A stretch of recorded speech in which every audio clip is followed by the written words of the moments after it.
Hello everyone, welcome back to the channel. আশা করব প্রত্যেকে ভালো আছো, সুস্থ আছো। আজকে স্যাটারডে, এখন সকাল 9টা বাজছে। আমাদের চাটা খাওয়া হয়ে গেছে। আর নমিতাদি আজকে একটু তাড়াতাড়ি আসবে, ওই জন্য এখানে চিকেনটা আমি ম্যারিনেট করে রেখে দিলাম। অল্পই চিকেন একটু ফ্রিজে পড়েছিল, ভাবলাম এটা আর বেশি দিন রাখবো না, আজকে একটু অল্প করে চিকেন কষা করব।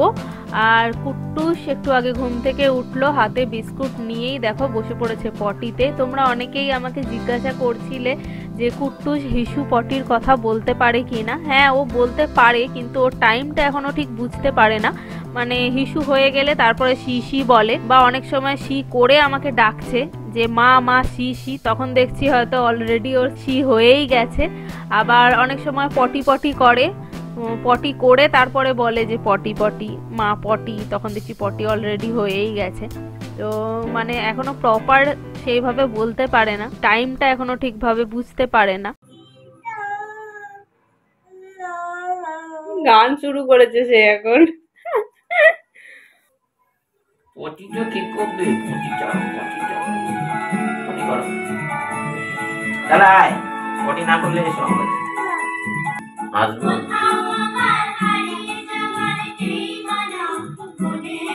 তবে কুট্টুসকে আমরা এখন থেকেই পটি ট্রেনিংটা দিচ্ছি।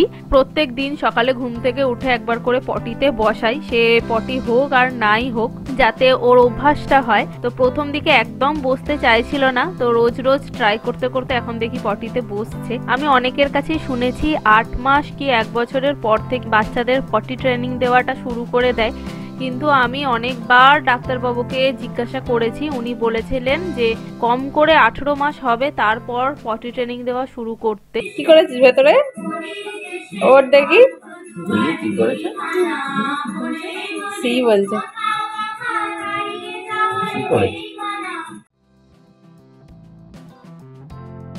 নমিতাদি চলে এসেছে, এখানে আমাদের রান্না হচ্ছে, এখানে চিকেন কষা হচ্ছে, ওই পাশে কুট্টুসের খাবার হচ্ছে। কুট্টুসকে আজকে চিকেন দিইনি, যেহেতু চিকেনটা 2 দিন আগের, তাই কুট্টুসকে আজকে আর চিকেন দিইনি, মাছের ঝোল করে দিচ্ছি। আর আজকে এখানে দেখো আমাদের পালং শাক হয়েছে সবজি দিয়ে আর বড়ি দিয়ে, আর হয়েছে মুসুর ডাল। এই হচ্ছে আমাদের আজকের লাঞ্চের মেনু।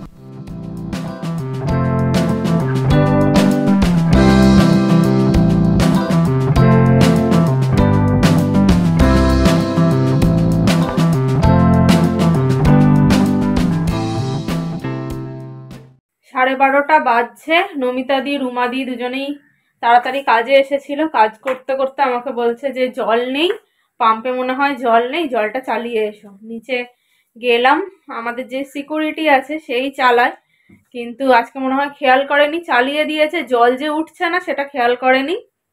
আমি নিচে গেলাম, গিয়ে চালিয়ে এসেছি, ওপরে এসে কল খুলছি, দেখি তাও জল পড়ছে না। তারপরে আবার সৌম্যকে বললাম, ও নিচে গেল, দেখি নিচে গিয়ে আর ওপরে আসছে না, তখনই বুঝতে পেরেছি নিশ্চয়ই কিছু একটা প্রবলেম হয়েছে। তারপরে অনেকক্ষণ পর ওপরে এলো, এসে বলছে যে পাম্প খারাপ হয়ে গেছে, এখন লোক ডাকতে হবে। বাথরুমে আমি ওই 1-1.5 বালতি জল তুলে রাখি, কিন্তু রান্নার জল আলাদা তোলা হয় না, কারণ আমাদের অ্যাকোয়াগার্ডের জলে রান্না হয়। এবার পাম্প যদি খারাপ হয়ে যায় অ্যাকোয়াগার্ডেও জল উঠবে না, যেইটুকু জল ছিল ওই দিয়েই নমিতাদি রান্না করলো। সৌম্য আবার নিচে গেছে, বললো যে লোক ডাকতে হবে, যাই। কুট্টুসও নেই, নিচে গেছে। এবার জানি না আমাদের আজকে স্নান টান হবে না। রুমা দিয়ে অর্ধেক বাসন ধুয়ে দিয়ে গেছে, অর্ধেক বাসন পড়ে আছে। আমি বললাম যে থাক, যদি বিকেলে ঠিক হয় বিকেলে মাজবে। তাও ভাগ্যিস কালকে শ্যাম্পুটা করে নিয়েছিলাম, না হলে আজকে বিপদে পড়তাম। কি করেছ? পটি। এই যে পটি, আজকে প্রথম কুট্টুস পটিতে বসে পটি করলো। পটি পেয়েছে মনে হয়, আমরা খাচ্ছিলাম দেখি ডাকছে, পটি পটি বলছে, পটিতে বসালাম, পটি করেছে। অভ্যাস হয়েছে সোনাই? না বলছে, হয়েছে তো, করলি তো সোনাই, বড় হয়ে গেছো।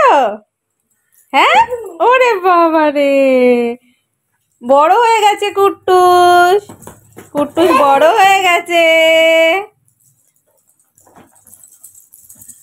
ওরে বাবারে, ওরে বাবারে, ওরে বাবারে। এখন দুপুর 2টো বাজে, আমি লাঞ্চ করলাম, করে নিচে এলাম, এসে দেখলাম এই অবস্থা। আর আমাদের আজকের ফ্ল্যাটের কারোরই সেরকমভাবে স্নান হয়নি, কিন্তু আমার তাড়াতাড়ি যেহেতু রান্না হয়ে গেছিলো এই রান্নার প্রবলেমটা আমার হয়নি, কিন্তু অনেকেরই আজকে আমাদের ফ্ল্যাটে রান্নার খুব অসুবিধা হয়ে গেছে। সবাই আলু সিদ্ধ ভাত করে খেয়েছে। অ্যাকোয়াগার্ডের অল্প জল ছিল, ওটাই গরম করে কুট্টুসকে গা মুছিয়ে দিয়েছি, আমিও গা মুছেছি, সৌম একটু মাথা ধুয়েছে। ওপরে এসে দেখো কুট্টুস আবার ডান্স করতে শুরু করেছে, আমাকে বলছে গান গান। যেই গান চালিয়েছি ও দেখি নাচতে শুরু করে দিয়েছে। আর এখন যতবারই ওকে আমরা নাচতে বলছি ও এই ফিগারটাই করছে, জানি না কোত্থেকে শিখেছে, নিজেই মাথা থেকে বের করেছে। ওর এই ডান্স দেখে আমরা দুজন হেসে মরছি। এখন সন্ধ্যে 7টা বাজে, আমরা একটু বাইরে হাঁটতে বেরিয়েছি। রুমাদি আর নমিতাদি আজকে বলেছিল যে মাঠে মেলা হচ্ছে, অনুকূল ঠাকুরের অনুষ্ঠান হচ্ছে, তো তাই বলেছিল কুট্টুসকে নিয়ে যেতে। ও লাইট টাইট দেখে খুব মজা পায়, ওই জন্য সৌমকে বললাম যে চলো আমরা একটু বেরোই, এমনি তো রোজই হাঁটতে একটু বেরোই, বাস স্ট্যান্ডের দিকে যাই। এসে দেখি লাইটিং টাইটিং দিয়েছে আর অনুষ্ঠান হচ্ছে, ছোট্ট মেলা বসেছে। অনুকূল ঠাকুরের 136তম জন্মদিন উপলক্ষে এখানে উৎসবটা হচ্ছে আর কি। কুট্টুস তো এসব লাইট টাইট দেখে খুব মজা পাচ্ছিল। রুমাদির কাছেই শুনলাম যে দুপুরবেলা নাকি ভোগ খাওয়ানো হয়েছে, এখানে প্রচুর লোক হয়েছিল, রুমাদিও নাকি এসেছিল।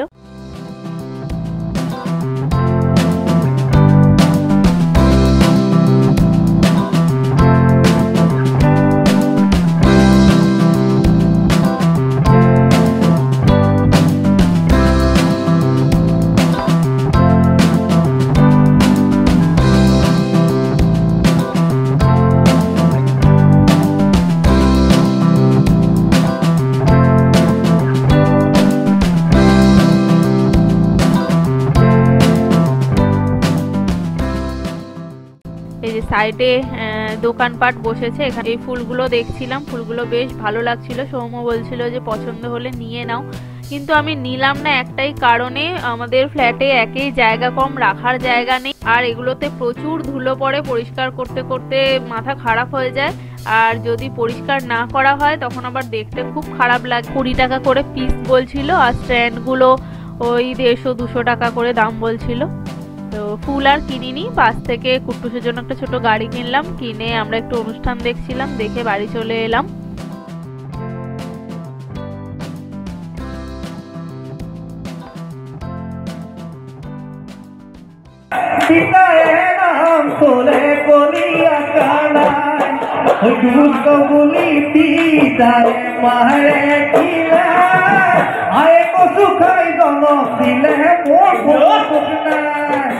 বাড়িতে এসে সৌম্য দেখো এখানে আবার ধনেপাতার পকোড়া ভাজছে। তো এই সময় ধনেপাতার পকোড়াটা খেতে বেশ ভালো লাগে। আমাকে বললো যে ধনেপাতার পকোড়া ভাজবো, খাবে? আমি বললাম হ্যাঁ করো, রাত্রে গরম গরম ডাল দিয়ে ধনেপাতার পকোড়া দিয়ে খাওয়া হবে। আর কুট্টুস দেখো ওদিকে পকোড়া দেখে চিৎকার শুরু করেছে, আমি ওকে নিয়ে ভোলাচ্ছি।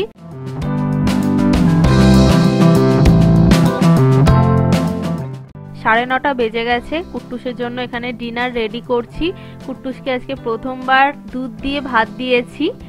তো অনেকদিন ধরেই ভাবছিলাম যে দুধ ভাত দিয়ে দেখবো কুট্টুস খায় নাকি। প্রেসারে আমি আলু সিদ্ধ ভাত করে নিয়েছি, তার মধ্যে প্যাকেটের দুধই দিয়েছি, দিয়ে মেখে দিয়েছি।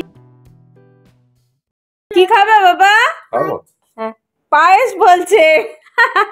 কি খাবে? পায়েস। না না,